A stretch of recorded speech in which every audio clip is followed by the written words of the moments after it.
আমি থাকছি বসে নিয়ে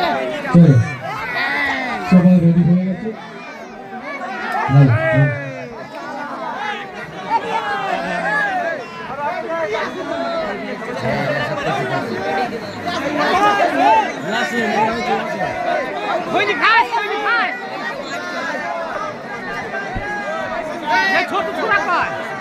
চলছে চলো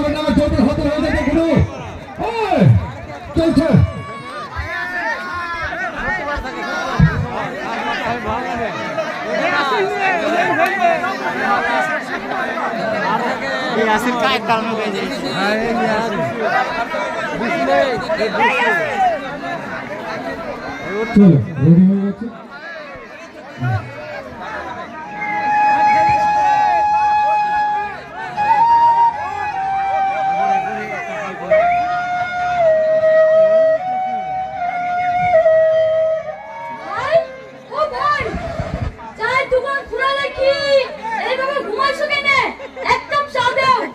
কি করবো ভাই, দোকানে একটাও খরিদ্দার নাই, আপনি ঘুম চলে আসছে। কি চা দেবো? দুধ চা দাও। দুধ চা তো হবে না, দই চা হবে, দেবো? দুধ চা মানে? বলতে গেলে ভাই 3 দিন আগে এক পোয়া দুধ কিনেছিল, বেচা কিনা তো নাই, সেই দুধ বসি দই হয়ে গেছে। এইভাবে ব্যবসা করতে হবে? ব্যবসা করতে হলে দোকানে টিভি আর বিবি দেখতে হবে, সেই রকম বেচা কিনা হবে। ভাই টিভিটা তো বুঝতে পারনু, বিবিটা কি? বিবি মানে বুঝতে পারছো না? তোমার বউ। ও আবার এখানে এসে কি করবে?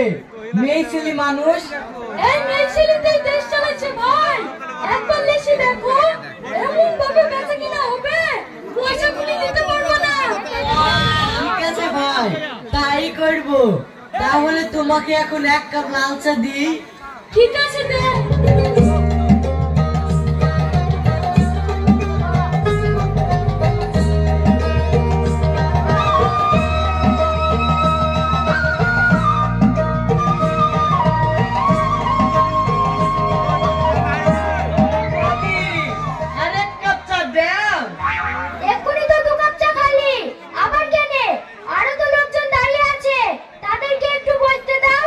ভাবি তোমার হাতে চা তো না, মনে হইতে অমৃত।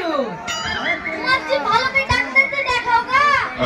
দেখ কি চা হইছে, দুধ নাই, চিনি নাই, বস্তা গন্ধ করছে, এখন নাকি বলে অমৃত। ও লোকটা সকাল থেকে সবাই এই চা খেয়ে গেল, কেউ কিছু বললো না, আর তুমি এসে আমার দোকানে দুর্নাম করছো। এইভাবে ফালতু ফালতু দুর্নাম করলে তুমি আর আমার দোকানে আসবে না। ছাড়ো তো ভাবি, ও তো কালু পাগলার দোকানে চা খাওয়ালো, ভাবির চায়ের স্বাদ ও কি করে বুঝবে? আমাকে 1 কাপ চা দাও। তুমি ঠিকই বলেছো ভাই, দিচ্ছি। বুবু সত্যি কি চায়ে চিনি কম হয়েছে? উম্মা কম হবে কেন? সকাল থেকে তো চায়ে চিনি দিইনি। তোমাকে কখন থেকে বলছি চিনি নাই, দুধ নাই, নিয়ে আসবা, তারপর তো দেবো। সেই সকাল থেকে মানুষকে চিনি ছাড়া চা খাওয়াইছো, মানতেই হবে তোমার হাতে জাদু আছে। তুমি দোকানটা সামলাও, আমি এক্ষুনি গিয়ে মাল সামলে আসছি। ঠিক আছে যাও। ও ভাবি ক কাপ হইল? 3 কাপ। এই লাও টাকা।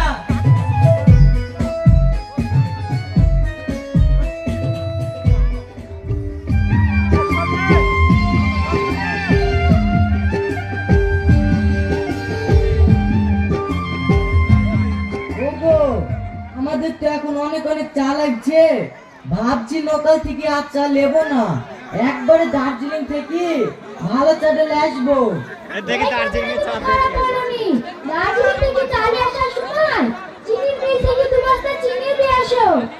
ঠিক আছে, তুমি কি দোকানটা সামলাও, আমি 2 দিনের মধ্যে চলে আসবো। ঠিক আছে।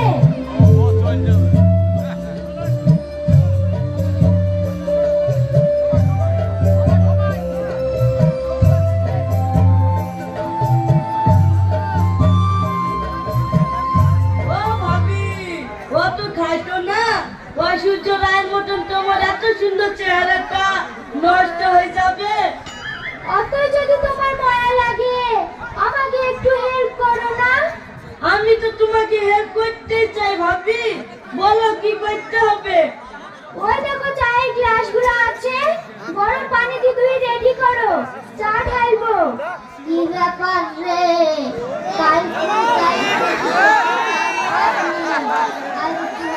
ভাবির হাতে চা খেতে পাবো না নাকি?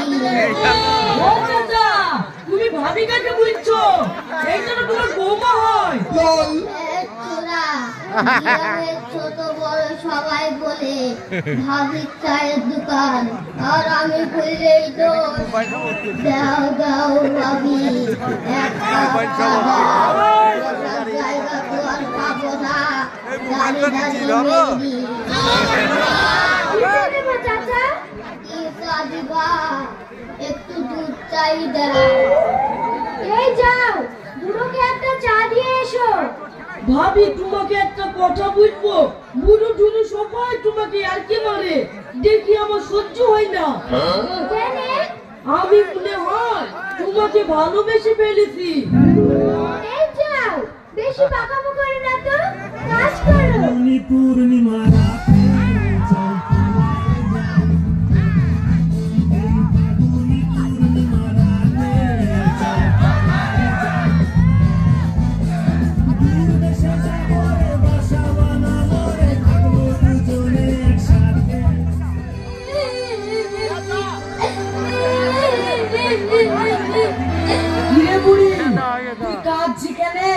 তোর মা এখনো দোকান থেকে বাড়ি আসেনি?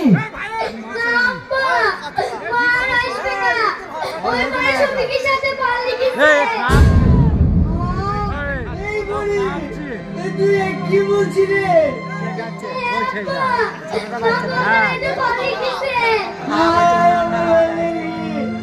তুমি এত সুন্দর শুনে সঙ্গে ভেঙে দিয়ে কোথায় চলে গেলি গো?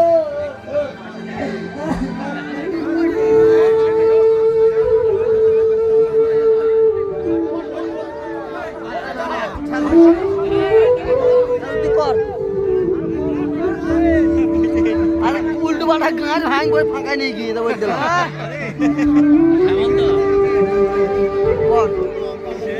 বিড়ি খাইবি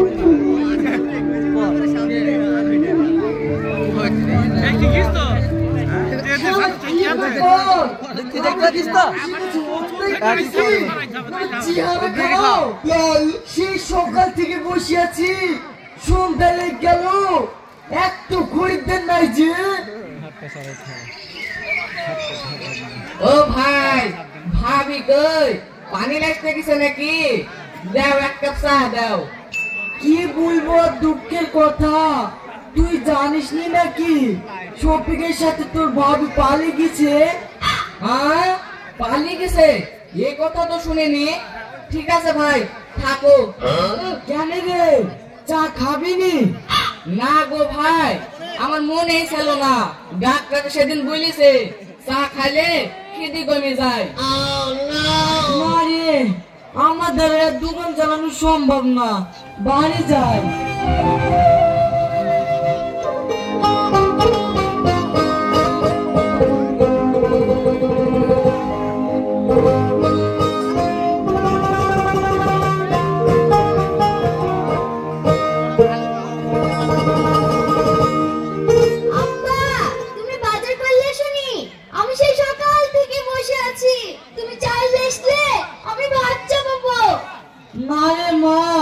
দোকানে বসে থেকে থেকে এক টাকাও বেচা কিনা হয়নি।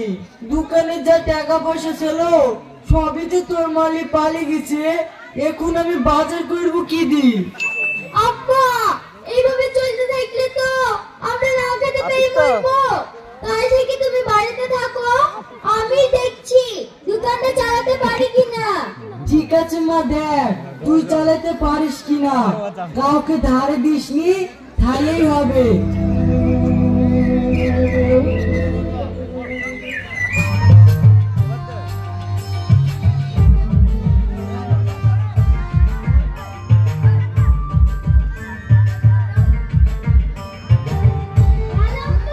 দোকানে বিশাল বিল লেগে মাছ যা ছিল সব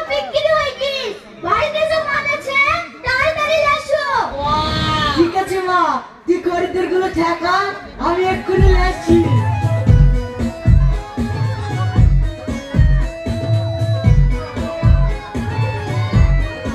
তোমাকে হুটু পাটা করো না, চাচিনে চলে এসছে, সবাই পাবা। বুড়ি তোর মা চলে গেছে, কি হয়েছে?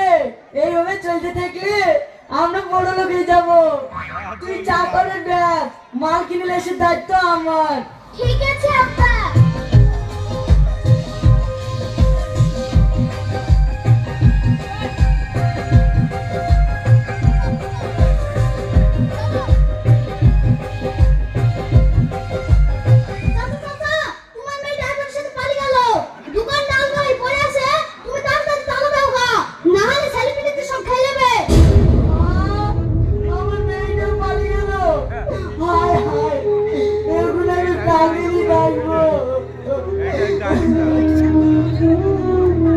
বর্তমান যুগে ছেলে মেয়ে সবাই সমান, তাই বলে সাময়িক কিছু পয়সার লোভে